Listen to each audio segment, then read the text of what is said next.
It is the time of the year again. The arrival of the rains has also triggered a bevy of infections and diseases.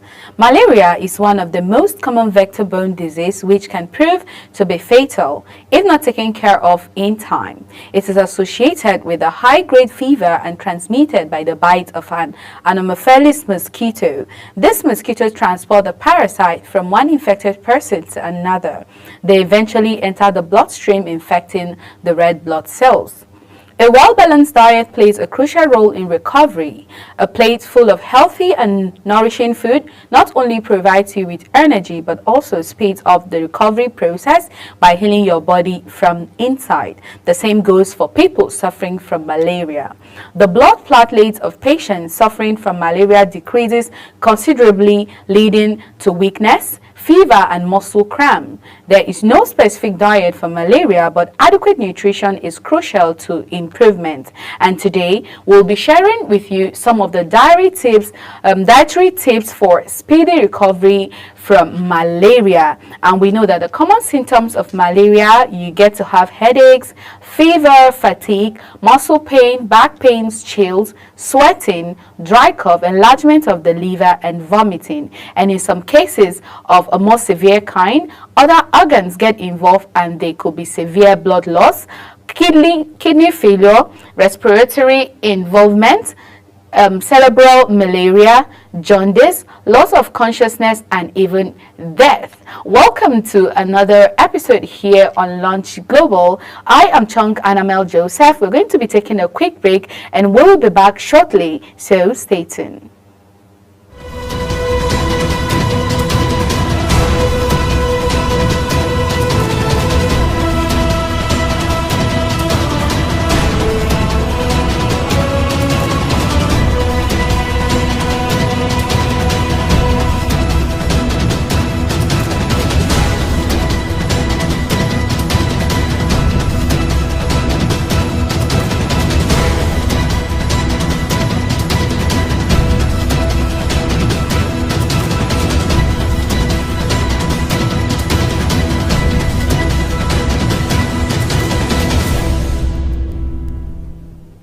Welcome back from the short break, and thank you for joining us today here on Launch Global. We're going to be looking at certain food you can eat to help you when you don't feel well, especially when you're trying to treat malaria. We know that those are moments when you feel very down, you find it very difficult to eat, and maybe instead of that, we just want to take our medication because we want to get better.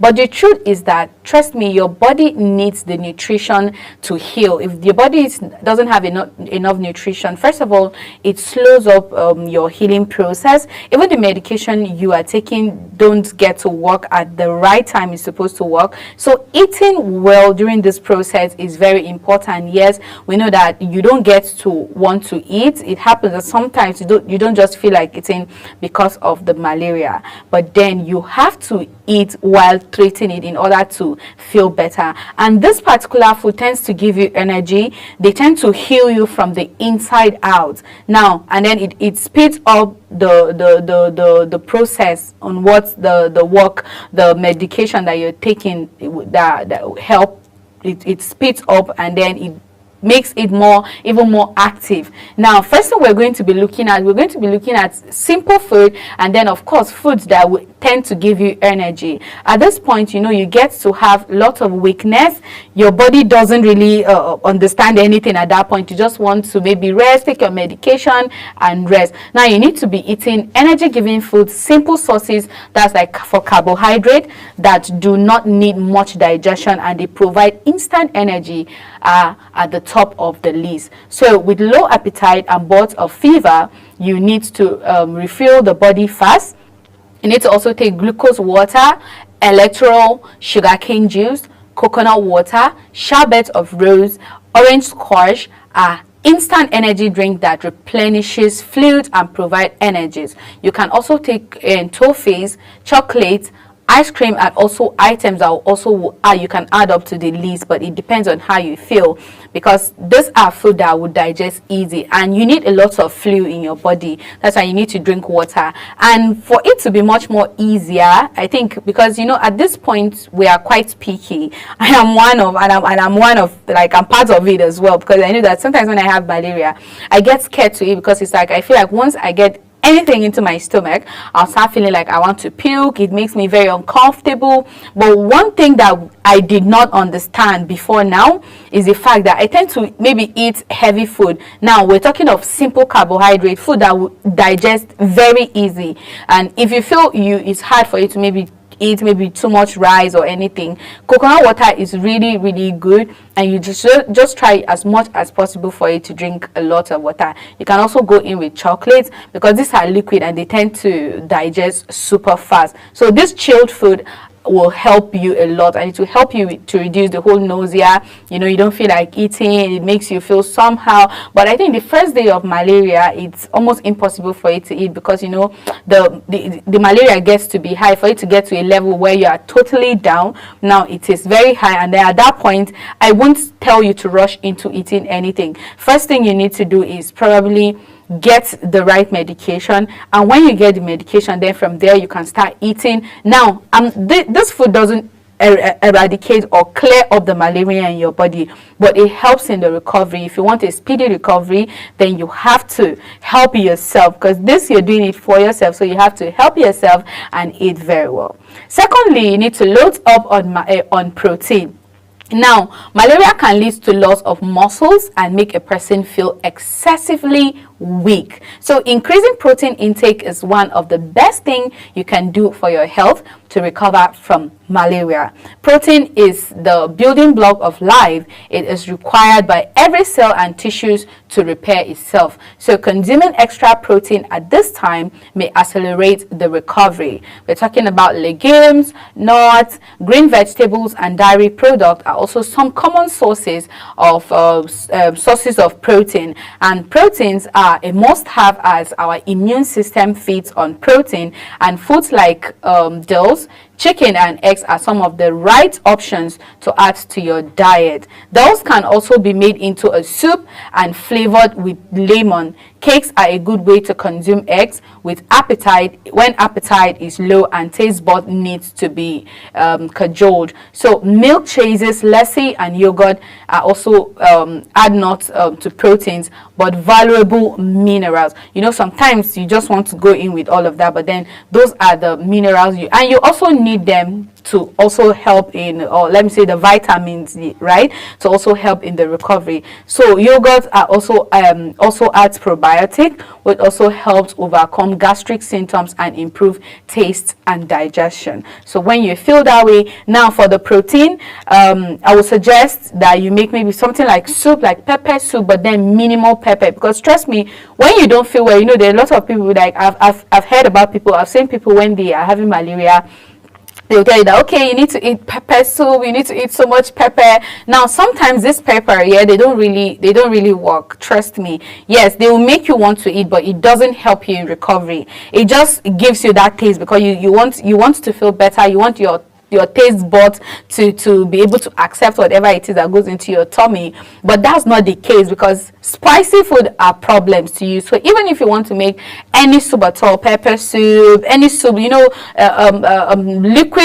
anything that has liquid, it's easy to consume, and then it's easy to digest. So on this note, you can just have minimal pepper, less spices. Less spices, you know what I'm saying? When it comes to pepper. So you have to make sure that you are eating it in moderation. Don't rush into that. Don't eat so much of it because you just want to feel better and you want your taste buds to taste better as well. Next, you need to include vitamins in your diet. Vitamins from fruits. Fresh fruit juice helps not just the immune system, but also they are good source of energy and electrolytes. So citrus fruit helps fight the infection with vitamin C. Red and yellow fruit helps add vitamin A, which is a crucial nutrient for our immune system and a potent antioxidant. Fruits like guava add both vitamin C and iron to help reduce up RBCs. Now, There is a saying that says when you don't feel well, you shouldn't take fruits. I've seen a lot of people, including myself. I think that there are times I don't when I'm sick, I'm like, okay, don't take anything vitamin C, it doesn't help you. But then you need vitamins, and that's why, like, it's very important for you to go in with vitamin A, vitamin D. You don't really have to go in with citrus. And I'm very sure why citrus is not advised most of the time is the fact that they are very acidic and they are very, very strong. Now, we don't get to eat when we have malaria. That's the problem. And when you don't eat and then you're taking acidic fruit, it's bad for you.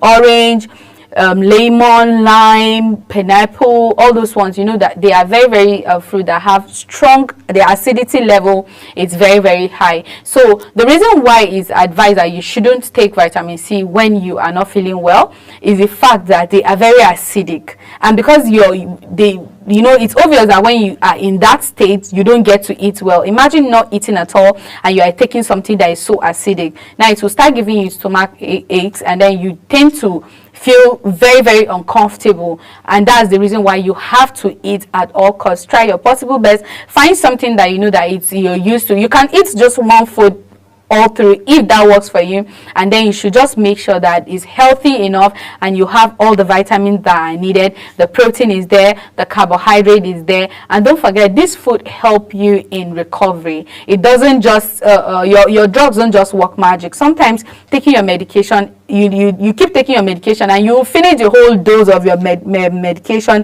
yet you still feel sick, and at the end of the day you still go back for more medications, which is bad. And that's why when you're giving like 3 days for your medication, trust me, when you eat right, after that 3rd day or before the 3rd day, you're already feeling so energetic. And then sometimes when there are other cases and then other things that are like affecting, like let's say typhoid, and it's not just malaria, and then that's when you need more medication. And most of the time when we go to the hospitals or we go to the lab, we test we run tests for malaria and typhoid, and that's when you get to know that okay, this is what is wrong with you. And so if you're having both malaria and typhoid, you have double medication to take. And when it's just malaria, they will advise you to take your drugs and make sure you eat before taking your drugs, and there is a reason why that is being emphasized. Now moving on, you have to take nuts and seeds. Reason being because we know that nuts and seeds are small, but they are powerhouse of several healthy nutrients along with healthy fats and proteins. Soaked almonds or crushed almonds in milk give a lot in small amounts. They are also rich in phytonutrients, which helps fight the antioxidant stress caused by the infection. So nuts and seeds are very good. You can decide to go in with almonds, you can decide to go in with walnuts, you can decide to go in with peanuts, anything at all. But trust me, for seed, there are a lot of seeds, sesame seeds, a lot. You can just find the one that works for you. Sometimes you can just have those nuts all together. You can snack on them. I think nuts are easy to even chew when you don't feel well. It works for me, and I'm very sure it works for so many people. It's easy to chew nuts than for you to eat rice, because most of the time rice are really complex carbohydrate. Rice, beans, yam, pastas, they are complex carbohydrate, and that's why the simple carbohydrate works better because they easily digest. But for the nuts as well, they are easy to digest, and when you have varieties of nuts, you can decide to make them, you can decide to fry them in a way, just make them unique in the way that it looks so attractive to you. I understand that maybe when you do feel that way, nothing attracts you, just want to get better and then get your life in order. But then when time like that come, you can't run away from it. And this is the season, because like almost everybody is just falling ill, and then it's just this season, the weather has changed, the rains are here, and at the end of the day, after the raining season, it's another moment again. So at this period and at this time, we have to be intentional with taking care of ourselves, going in with the right food, eating the right thing at the right time. And then even when you feel like not eating, please, you have to really, really try. You need to force yourself, because it is your health that is the major priority. And you as an individual, if you don't feel good at that point, nothing really works for you, because what you need, what is going through your head is, I just want to feel better at this point. I'm tired of taking this medication. It's bad for me. There are a lot of people, like I will always make an instance with myself. I hardly finish my medication. If you're giving me tablet, trust me, I'd rather go for injection. I feel that works better for me, and I will make sure that I eat at all costs, even if it makes me uncomfortable. comfortable, I try my best to eat so that I'll be able to get better as fast as possible.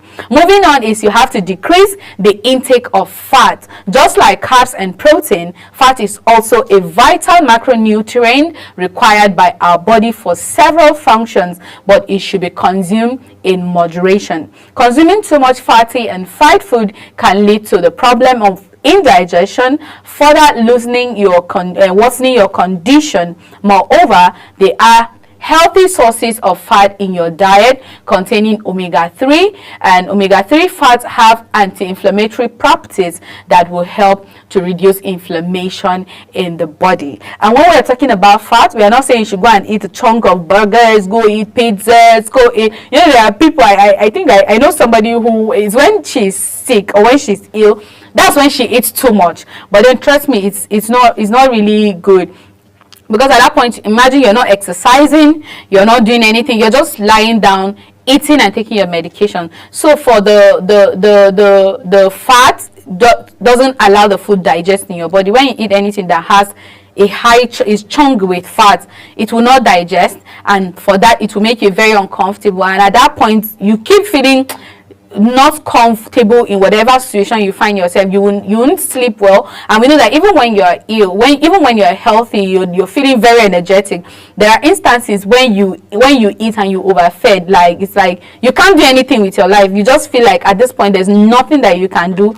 You just want to relax. And some people, it will even lead to a point where you have to puke the food out because it's bad. So imagine someone who is lying down, not feeling well, not exercising, not going anywhere, even finding it very difficult to eat the right food. The nutrients in your body is drained, you are not hydrated, and at the same time you are eating heavy fat. It is very, very bad because it causes a lot of indigestion, and that will lead to bloatiness, and then makes you discomfort, worsening your situations, and sometimes you don't even get to feel better, to a point where you start thinking that, oh, maybe the medication that you were given is fake, and it prolongs the time that you're supposed to. If your malaria is not that serious, you can decide to be treating that malaria for a whole week or even more if you're not intentional about that and the food that goes into your belly. Moving on, we're going to be looking at herbs and spices as well. Now, herbs, from the name we know that herbs are medicinal, and for the spices, we're not talking of the normal seasoning cubes, spices that we use to make our pastas, and that's what we're talking about. Healthy spices and healthy herbs. Water will also help keep the digestion healthy. Now, being a strong carminative, which is ajwain, which is also a herb that you can also just inculcate in your food. If you're making whatever you're making, you can include that to help you prevent the bloatiness and of course gas. Now, turmeric as well, as we all know, has an inflammatory and antioxidant abilities. It also helps to enhance the immune system. So if you are in that situation, at that point in that situation here, you can also use turmeric. Turmeric is very good, and turmeric is something that you can just make your tea. There are a lot of people who use turmeric to make their tea. It doesn't have to be a habit. You can feel better and cut on that, because turmeric will help you. Usually it makes you lose weight a lot, and at that point you're not eating much, you're not exercising, so you have to take it in moderation. Too much of everything is bad. So just because I say turmeric is good for you and it helps in boosting your immunity, it enhances the immunity system, it makes it function very well because of its anti-inflammatory and antioxidant abilities, you shouldn't just take it in so much, like in a high quantity. Just moderate. It just helps you it helps you at the point where you can't eat anymore. That is what works for you at that given period of time. And next, very important, I make that emphasis from the beginning that you have to keep yourself hydrated. In fact, imagine you're even as healthy as you think, because if you end up finding yourself in the hospital, they'll just need to find one thing or the other, tell you that, okay, you need to do this, your system is this, or your this is that. There's just a lot to say, but as well as you know yourself, it is very, very important to keep yourself hydrated, and you have to drink clean water up to 3 to 3.5 liters a day to keep yourself hydrated, even if you have fever or not. Dehydration can put you at risk of further deterioration of your condition, so you have to stay hydrated. Drink plenty of water to keep yourself hydrated. You can even include coconut water, lemon water, and fruits that contain high amounts of water like cucumbers, oranges, watermelon, carrots. Yeah, carrots are very important. You can make carrot juice with them if you have all the time, and if you don't, for the love people around you, your friends, your loved ones, they can help you make all of this available. Water helps to flush out toxins from the body and helps you recover faster. Besides, when you're suffering from malaria, patients gradually experience loss of appetite, so drinking ample amount of water can compensate for that and will keep you energetic. And at this point, lastly on my list, while you're still trying to treat this ailment or this malaria or your or fever or any ailment at all, there are certain things that you have to be intentional about. You need to avoid them at all costs. And all of this kind of food, like they won't help at all. They will end up causing you heartburn, stomach aches, a lot of other ailments that you don't even want to start thinking of, and trust me, it slows the process of healing. So at all costs, you need to avoid all kinds of fried, spicy and fatty food. You need to avoid much intake of vegetables and fruits containing high amounts of fiber should also be reduced during this period. So if the foods have a high level of fiber, you need to cut down on it. Even vegetables, you need to take them in moderation, not for you to cut it out. Don't forget, don't cut it out, but you have to take them in moderation. High intake of coffee, tea, fizzy drinks and other caffeinated beverages can also cause a problem. So for quick recovery, it is good to have light food and it is easy to digest. So what is most important is your digestion, because at that point you don't want anything that will stay in your belly and start making you feel very uncomfortable. Whatever you're going to take, it should be lightweight and it should be in moderation. Portion control is very important. Just because you have a child or your friend or whoever it is that you are taking care of, somebody that is there, you are responsible for them feeling well, and they are refusing to eat, and at the point they say they feel like eating something, you are chunking the food and putting the food in like a lot in high moderation, is very bad. You have to make sure that you do it at least minimal quantity. Portion control is very important, because all you need is for the person to eat and make sure the food doesn't end up causing problem instead of helping them recover very, very fast. It's one of those periods that each and every one of us, someday you will just wake up feeling so dizzy, and before you know it, they'll tell you it's malaria. The rains are here, the mosquitoes are out there, lots of diseases that are flying all around the environment. The weather has changed, cold is there, and then the body reacts to all of that. And that's why it is important for us to know the right thing to eat and how we can maintain good health, and also help the medication we're taking even work faster. So I think we're going to be putting a stop here for today. Thank you for catching up with me on Launch Global. I just hope you learned something today, and I hope you're going to take it into action, because it's very important for you to eat and eat well in order to have good nutrition and also maintain good nutrition in your body system. Thank you for your time today. You want to know more about this, you can catch up with us on other episodes every Mondays, Wednesdays and Fridays at 12:30 here on Launch Global DSTV channel 365, and you can follow us on all our social media platforms,